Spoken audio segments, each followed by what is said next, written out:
Hello friend, welcome to ways to explore YouTube channel.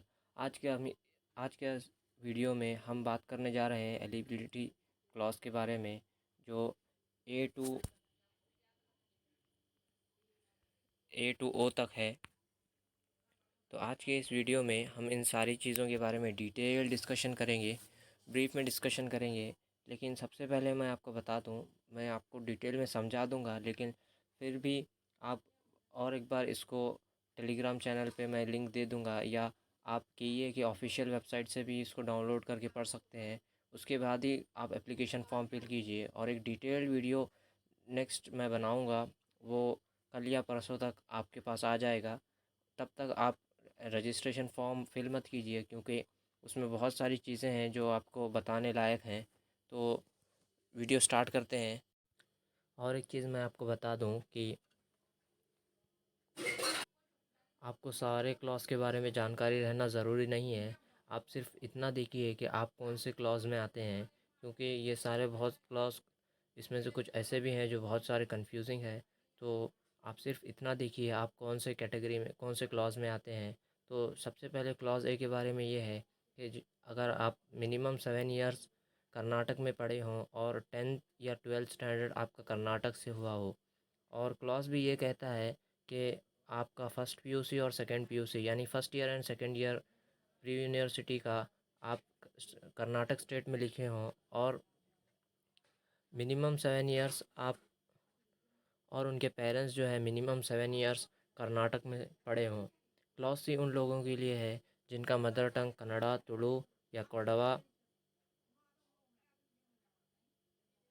में से हो, और कैंडिडेट और उनके मदर या फादर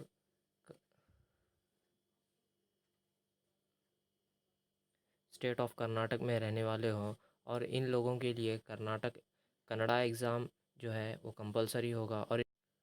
और इनका जो 12th स्टैंडर्ड है वो कर्नाटक के बाहर कोई कौन से भी स्टेट में से करा हो तो चल जाएगा।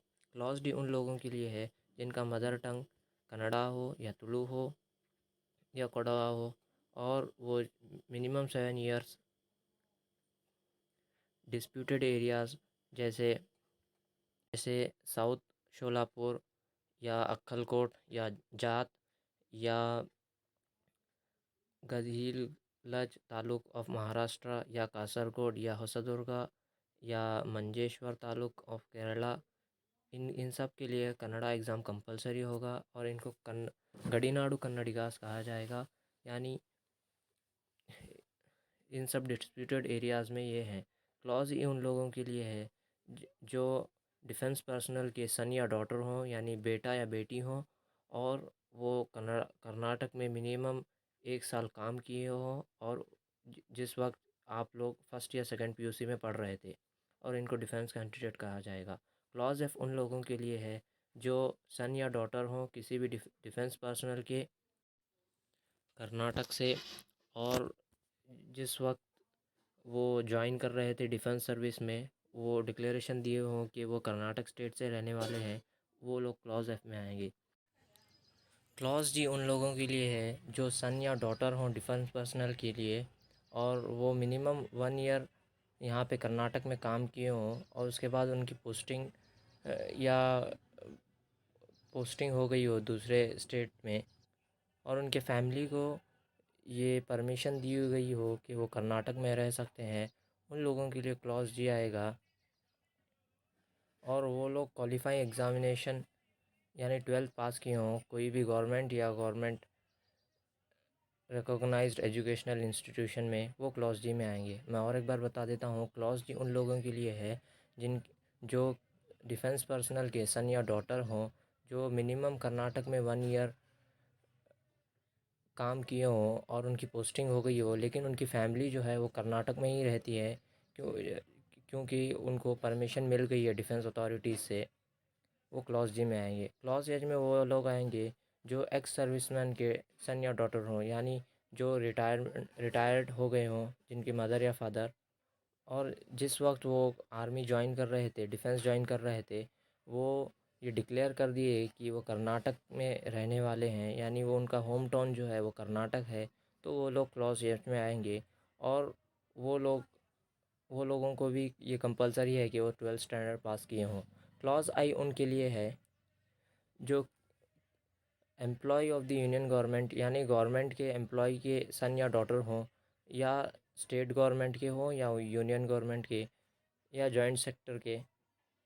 और गवर्नमेंट को ये परमिशन होती है कि वो उनको कहीं भी ट्रांसफ़र कर दें, और उनके जो पेरेंट्स जो हैं वो मिनिमम 1 ईयर यहाँ पे कर्नाटक में वर्क किए हों, वैसे लोग क्लॉज़ ए में आते हैं। और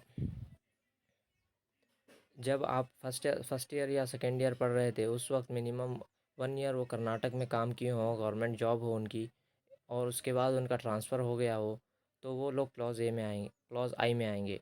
क्लॉज़ ये उन लोगों के लिए है जो रिटायर्ड या वर्किंग एम्प्लॉय के सन या डॉटर हों, यूनियन गवर्नमेंट या कर्नाटक स्टेट गवर्नमेंट के, या जॉइंट सेक्टर के। उसमें दो कंडीशंस हैं। ए उनके लिए है जो जिस वक्त यूनियन गवर्नमेंट या स्टेट गवर्नमेंट ज्वाइन कर रहे थे वो डिक्लेयर कर दिए हों कि उनका होम टाउन जो है वो कर्नाटक है। और सेकंड चॉइस, जो आपके फादर या मदर हों वो मिनिमम 7 ईयर्स कर्नाटक में पढ़े हों, ये लोग क्लॉज़ जे में आएंगे। क्लॉज़ के उनके लिए जो सन या डॉटर हों मेंबर ऑफ पार्लियामेंट के, यानी उनके जो पेरेंट्स है वो कोई भी एक पेरेंट्स हो जो मेंबर ऑफ पार्लियामेंट में इलेक्टेड हों कर्नाटक स्टेट के, और वो और एक कंडीशन ये है कि उनका क्वालिफाइंग एग्ज़ामिनेशन पास हो, यानी वो 12th पास हो किसी भी बोर्ड या इंस्टीट्यूशन इन या कर्नाटक से या कर्नाटक के बाहर से।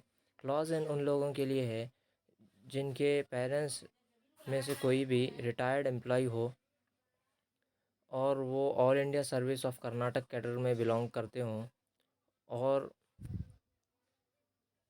जो अभी काम करते हों या रिटायर्ड हों, और वो अभी कर्नाटक में काम कर रहे हों या कर्नाटक के बाहर काम कर रहे हों, वो लोग क्लॉज एम में आएंगे। क्लॉज एल में आएंगे, सॉरी। क्लॉज एम में वो लोग आएंगे जो जम्मू एंड कश्मीर माइग्रेंट्स के सन या डॉटर हों, और उनके पास माइग्रेशन सर्टिफिकेट यानी आइडेंटिटी कार्ड वो होना चाहिए, जो डिस्ट्रिक्ट मजिस्ट्रेट या डिप्टी कमिश्नर किसी भी स्टेट के से वो ले सकते हैं। क्लॉज एन उन लोगों के लिए है जो 1st to 10th standard Kannada medium में पढ़े हों कर्नाटक के आउटसाइड, और उन लोगों के लिए कन्नड़ा एग्ज़ाम लिखना ज़रूरी नहीं है, यानी कंपलसरी नहीं है।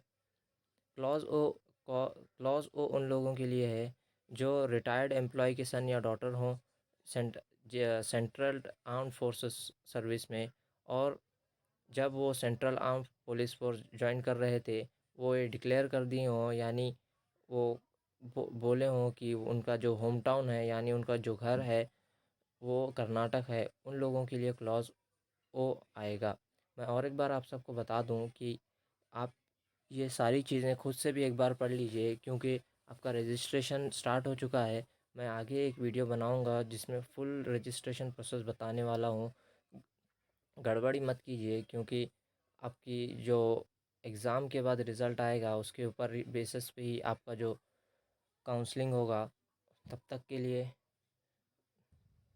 फिर मिलेंगे अगली वीडियो में। चैनल को लाइक कर लीजिए, शेयर कर लीजिए और सब्सक्राइब कर लीजिए। Bye bye.